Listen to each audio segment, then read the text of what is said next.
Dura rifeensi koo homaan jedhu haaluma gaariirrayyuu jira ture garuu erga waan jedhamu kanatti fayyadamuu jalqabee baay'ee narraa dhume numti duraan qabuyyuu narraa dhume luqqa'ee zeerootti gadi deebi'eeti jira. Qibaatiin ani ittiin fayyadamne dibata ani ittiin jijjiiru wanti ani hin goone tokkoyyuu hin jiru.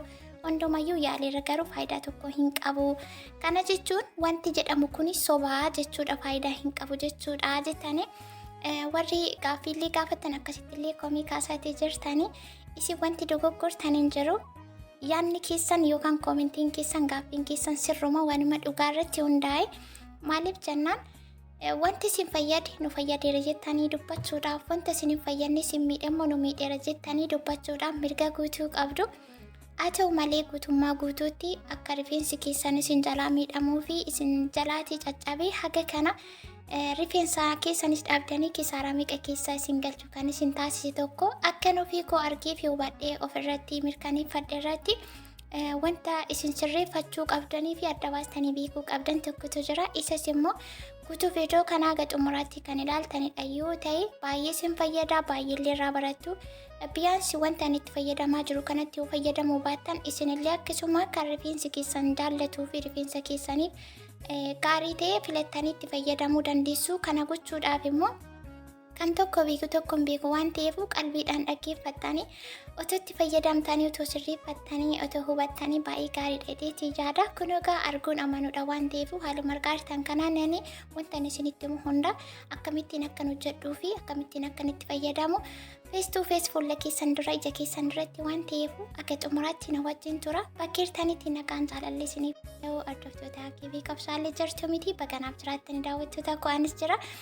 Kun gaarras maaluma argaa jirtan kanaan deebi'eetiin jira. Viidiyoo laayikii tokkodhaan gaaffii qabdan yaada qabdan koomentii irratti na biraan qaqqabsiisuun aga xumuraatti na waliin turaa isiniin jedha.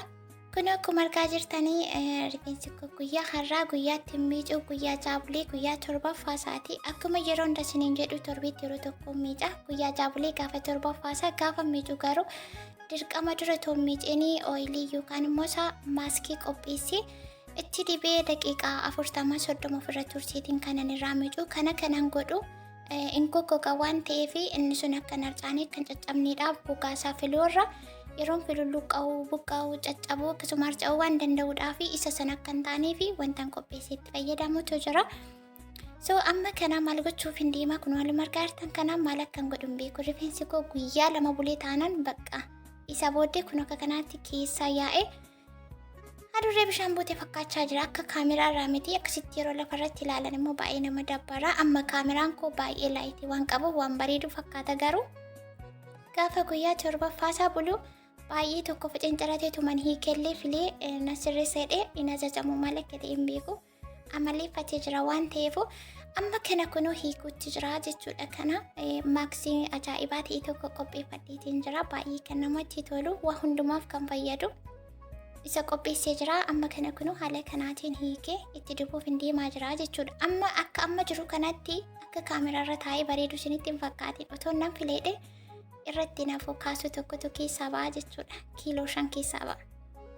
Kanaaf ani immoo akka keessaa hin buqqaanidhaa fi amalli rifeensi koo qabu hin ciccita otoo hin taane hin buqqaa wajjaa masaatiin keessaa yaa'a jechuudha. Amma kana hiikee xumuriitiin jira.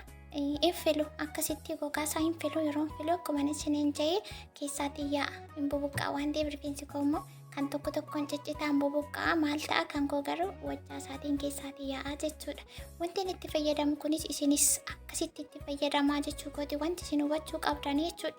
Kan koo qofaatti wanti itti fayyadame isiniifis immoo kan biraan formaatedha isinitti himuu hin danda'u. Waanuma ofii koo beekuuf itti fayyadamu qofa kan isinitti immoo kun akkuma argitan tiishartii nan jijjiirradhe yeroo ooyilii akkasitti fayyadamtan uffata keessan waanuma mana keessaa yookiin faayidaa hin qabne wayitti yoo fayyadamtan bareeda olii isin jalaa qabachuu danda'a.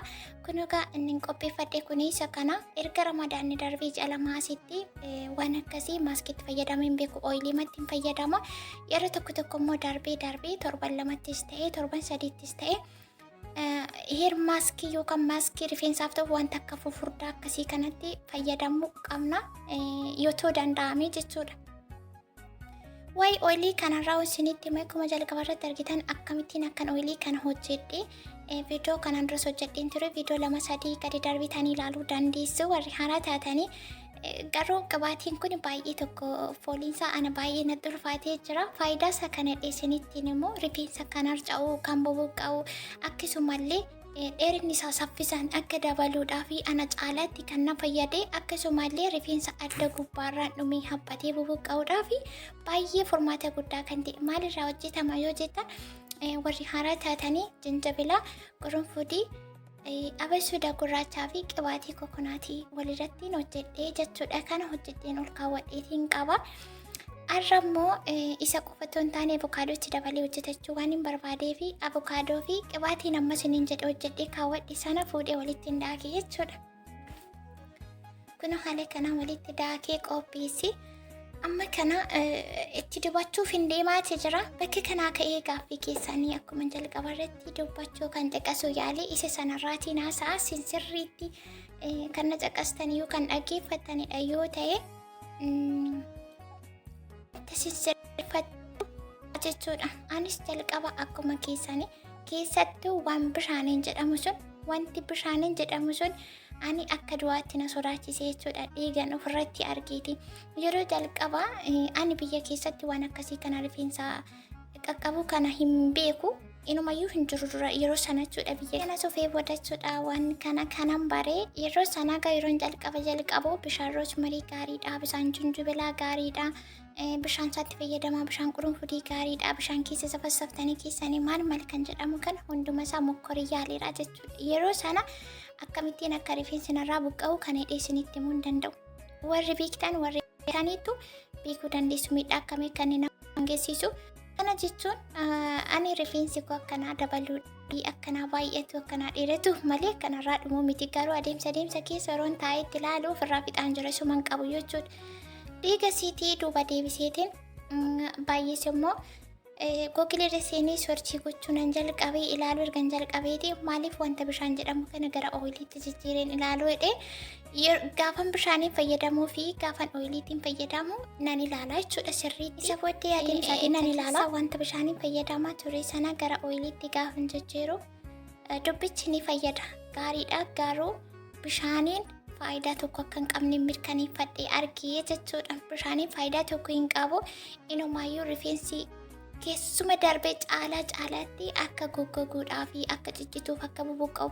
Amma bishaan roosmarii dibadhe daqiiqaa muraasa booda yeroon deebi'ee rifeensa koo ilaalu akka wayiitti narraa harca'a.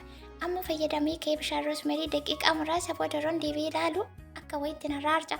Ani narraa harca'uuf otoo hin taane akka narcaanii akkanaa godhuuf garuu wantichi akkasii miti jechuudha. Kanaafuu guutummaa guutuutti waanuma kamittuu kan fayyadamtan yoo ta'e bishaaniin tasuma ittiin fayyadamina. Isiniin jechuun barbaade otoo hin taane ooyiliidhaan. Ooyiliin kamuu ni ta'a. Isin ooyilii kamii akka qabdan isintu beekaa. Kokonaatii ta'uu danda'a, oliif ooyilii ta'uu danda'a, normaalii qibaatii itti fayyadamtanillee ta'uu danda'a. Waan ta'eef ooyiliidhaan kan itti fayyadamtanidha yoo ta'e seeraa yeroo itti kennitanii torbanitti yeroo tokkotti fayyadamuudhaan torban lamattis ta'e sadiittis ta'e rakkoo hin qabu. Akkaataa isinitti mijate isa kana isintu beeka. Yeroo keessan ajjeestii godhachuudhaan torbanitti yeroo tokkotti fayyadamuudhaan otoo miiceen duratti erga itti fayyadamtanii daqiiqaa muraasa booda ofirraa miicuutiin seera qabeessa rifeensa keessan kan kunuunsitanii kanan kabaak qabdan tiriitimentii gahaa kan kennitanidha yoo ta'e baay'ee faayidaa qaba. Yeroo gabaabaa keessatti jijjiirama argachuu dandeessu. Garuu akkaataa itti fayyadama keessaniitii kan isin sirreeffachuu qabdan. Viidiyoon kun baay'ee shoortiidha kanarra. Gara xumuraatti jira waan ta'eef akkasumallee viidiyoo biraatiin deebi'ee hagan dhufuutti isin wanta itti fayyadamtan seera qabeessaan gaaffii gaafattan koomentii irratti naaf kaa'uu dandeessu. Haaluma argaartan kanaan ani xumureetiin jira. Kana booda carraan na eeggatu miicuudha. Isa immoo viidiyoo biraatiin deebisee isinii fidachuudha. Erga miicee booda malitti sakkan fayyadame haga tokko gaaffiin keessan isinii deebi'ee dheetii yaada. Viidiyoon akka isinitti dheeratu hin barbaadu. Nattillee isinittillee akka dheeratu hin barbaadu. Waan dhageessan hojiirra oolchaa viidiyoo laayikii tuquudhaan yaala akkasittiin itti fayyadamu baay'ee gaariidha. Ani akkuma argaartan ija keessan irratti fayyadame jijjiirama baay'ee argachaa jira waan ta'eef carraan kun akkasiin qaqqabu akkasiin itti fayyadamtan abdiin qaba. Bakki hirtanitti nagaa fayyanaaf ta'a gaarii isin darbii namtuu isin argini. Kun maaskii koo fixee ooyilii gosa kanammoo olan kaawwadha jechuudha. Xiqqoonnaa fi yeroo biraa deebi'ee waliitiin hojjenna sas akkamittiin akka hojjetamuu barbaadani. Kana isiniin jaa baay'ee.